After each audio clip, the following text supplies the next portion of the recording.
Hi, and welcome to the first Bayfield Street Transportation Improvements Public Information Center.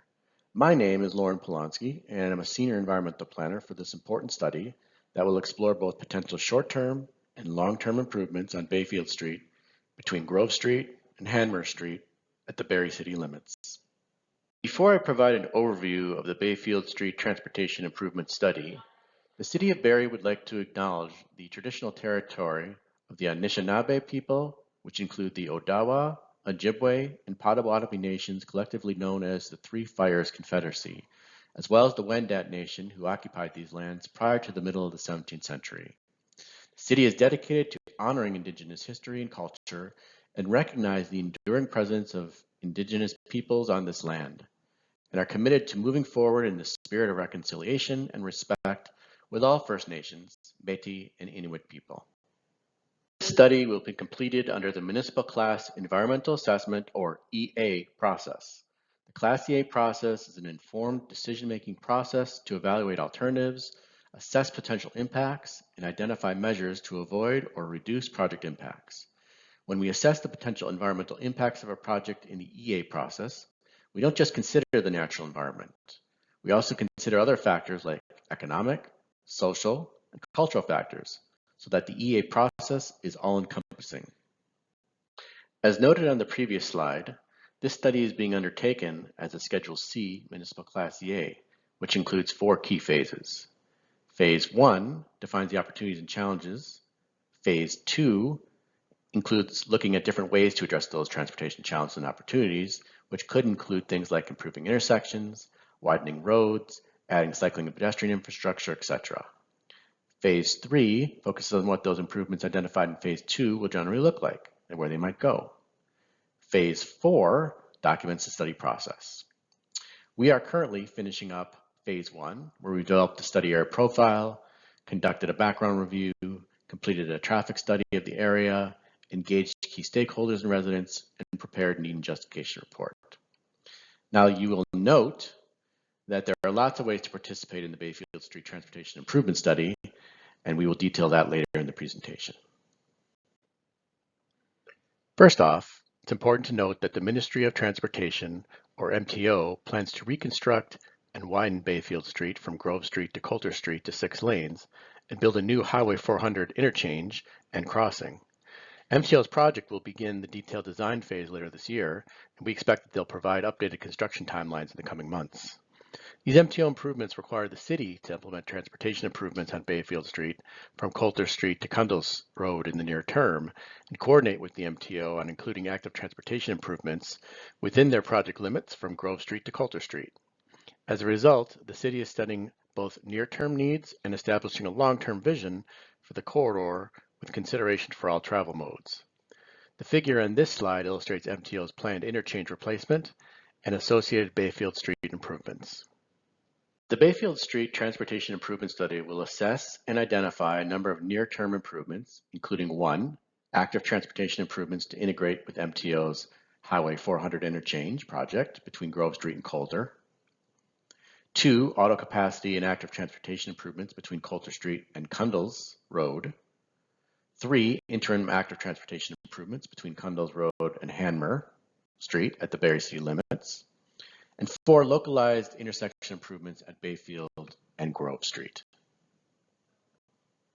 For the longer-term planning, this study will explore transforming Bayfield Street between Grove Street and the Barrie city limits to reflect planned changes in land use that includes a mix of medium-density residential and commercial uses.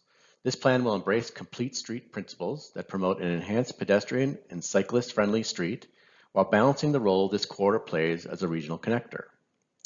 Now, it should be worth noting that certain trade-offs may be required to provide some of the short-term and long-term improvements that improve the capacity, safety, and operations along Bayfield Street, which may include things like limiting access at certain intersections, restricting turning movements into businesses, or requiring property outside of the public right-of-way.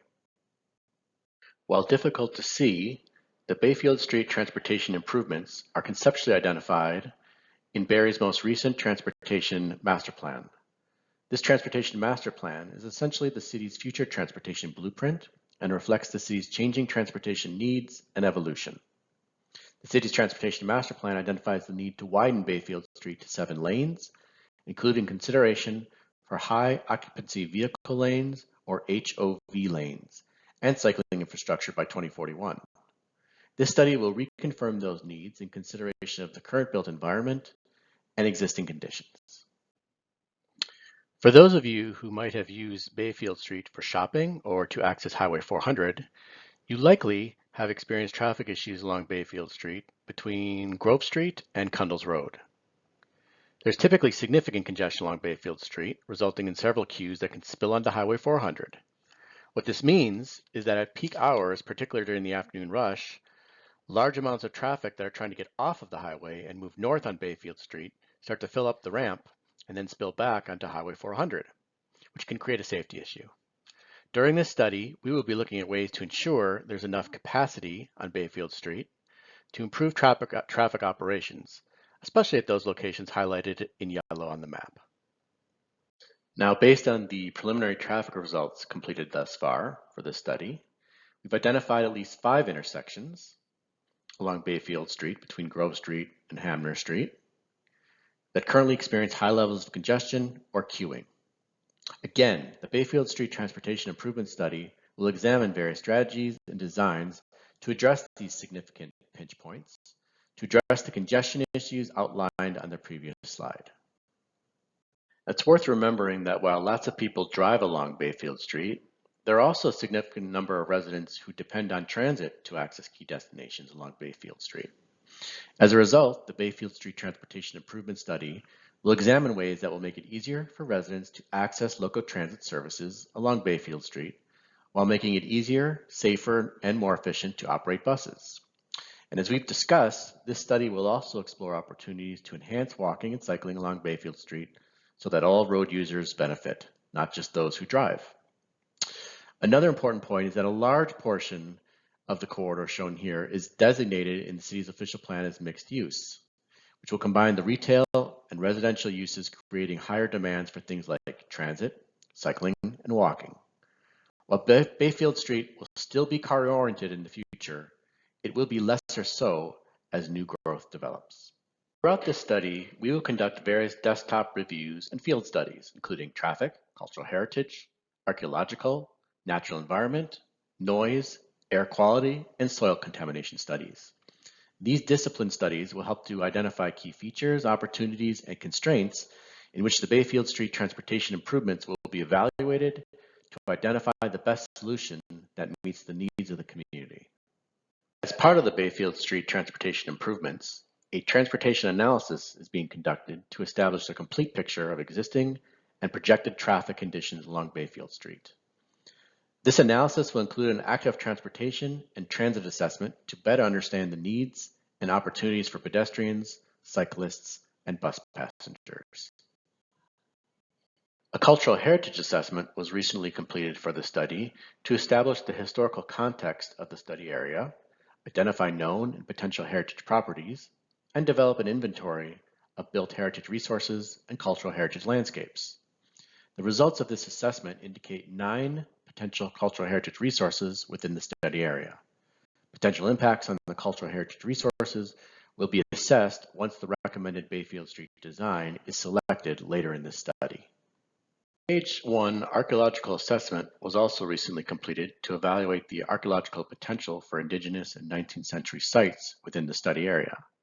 The results indicate that a majority of the study area is disturbed and does not contain archaeological potential, while only about 2% of the study area, or 0.66 hectares, was not likely disturbed and retains archaeological potential, resulting in the need for a more detailed Stage 2 archaeological assessment, which includes test pits. We will also be completing a natural environment assessment comprised of a desktop review of publicly available natural environment data for locations within 120 meters of the study area. This assessment will identify significant natural features and species at risk, or SAR, known to be present or having the potential to exist. We will also conduct a tree inventory and tree management plan. The evaluation of the Bayfield Street design alternatives will also include an assessment of potential natural environment impacts, which will be completed later in the study. A noise impact assessment will be carried out to determine future sound levels with and without the improvements for the recommended Bayfield Street design. If the proposed improvements result in an exceedance of the criteria, noise controls will be investigated. Air quality impact assessment will be completed to evaluate the potential air quality impacts of the recommended road design and will recommend mitigation strategies if needed. This assessment will also estimate greenhouse gas emissions caused by vehicular traffic on the roadway. A contamination overview study, or COS, will be completed in support of this study to identify the potential for subsurface contamination within 250 meters of the study area. The COS will identify areas of high, moderate, or low environmental concern that may need to be addressed during design and will outline recommendations for additional contamination assessments and/or investigations. We are really excited about this feature of the study. We want to hear from you. If you've used Bayfield Street on a regular basis or even just once, your input is valuable and has a significant impact on the results of this study. On the project webpage, which we'll discuss in a bit, you can answer short survey questions, which are depicted here, and participate in a simple mapping exercise where you can show us what you like, what you don't like about Bayfield Street and or the surrounding roads. So on the next few slides, we will demonstrate some of the great things that you can do to contribute to this important study. To start things off, you can go to our Building Barrie webpage following the link noted on the slide here. On the webpage, you can subscribe to receive electronic project updates, review important and updated information about the study, access key documents and reports, and participate in interactive surveys and mapping exercises relevant to the study. So to make it a little bit easier to find and access the files for this study, I wanted to just take you to inside the Building Barrie platform, which is essentially the community engagement hub for the city. And within that platform, then you will find something that says Bayfield Street Transportation Improvements, and you will then click on that, and that'll take you inside to find more information about the study. So now we've clicked on the icon on the previous slide. We are now inside the Bayfield Street Transportation Improvements section of the platform, where you can find all sorts of information about the study, including maps, information on upcoming PIC dates, that sort of thing. Again, as you scroll down on this webpage, then you'll find more information on the left, what the project's about, what the study area is, and then on the right side, you'll find some information, some relevant reports, key dates, that sort of thing. So just keep scrolling down, and the more you scroll down, the more information you'll find. So here's the interactive portion of our webpage, where you can provide some ideas, ask questions, participate in our interactive survey, and or our interactive mapping. So you can sort of illustrate or identify in the surveys areas that you like along Bayfield Street, things that you would suggest need improvement. These are all the types of things that we want to hear from, especially in the early going of our study. So we urge you to participate. So just a little bit more about the survey then. What you want to do is click on the survey tab right here, and then that'll provide a little bit more context about the survey.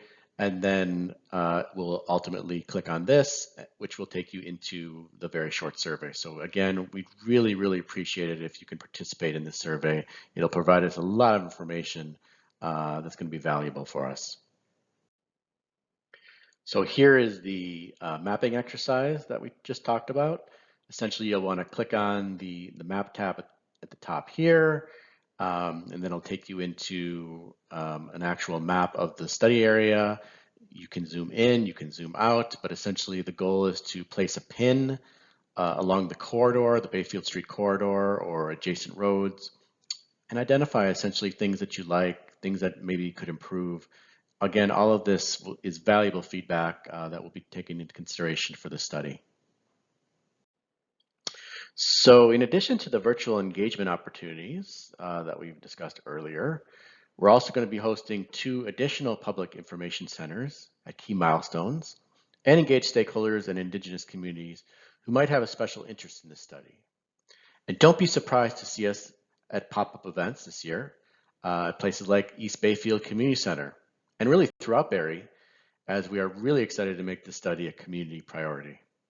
So far, we've received a lot of positive feedback from residents who have already participated in the Bayfield Street Transportation Improvements online survey that we discussed earlier. And here's a little quick snapshot at some of the key findings thus far. While a lot of people have told us that they would like to see Bayfield Street safer and less congested for auto traffic, a significant number of residents have also indicated their support for more and better opportunities to take the bus, bike, or walk along Bayfield Street. We've also received a lot of interesting open-ended comments from people who define Bayfield Street as things like busy, congested, unattractive, crowded, uninteresting, ugly, frustrating, or not cycling or pedestrian friendly. This really speaks to many of the improvements that this study will examine over the course of the next 18 months. So here's a more detailed overview of the project schedule, highlighting key milestones. We anticipate holding 2 more public information centers. The next one would be scheduled for this fall, and the third event anticipated around spring of 2025. At the study's conclusion, residents will have the opportunity to review the study's recommendations and other documentation in an environmental study report, which is essentially the study's final report. We are planning for the next 2 public information centers to be in person. But we'll also have online content for those residents unable to attend the 2 future events. So I wanted to personally thank you for your time in participating in our first Bayfield Street Transportation Improvements Public Information Center. Once again, we really hope that you're able to take a few minutes to go to our webpage at www.buildingbarrie.ca/Bayfield Street to find out more about the study and participate in the online survey and mapping exercise. Going forward, we will let you know about important updates, so we truly hope that you will continue to make this study a priority and participate. Thanks again.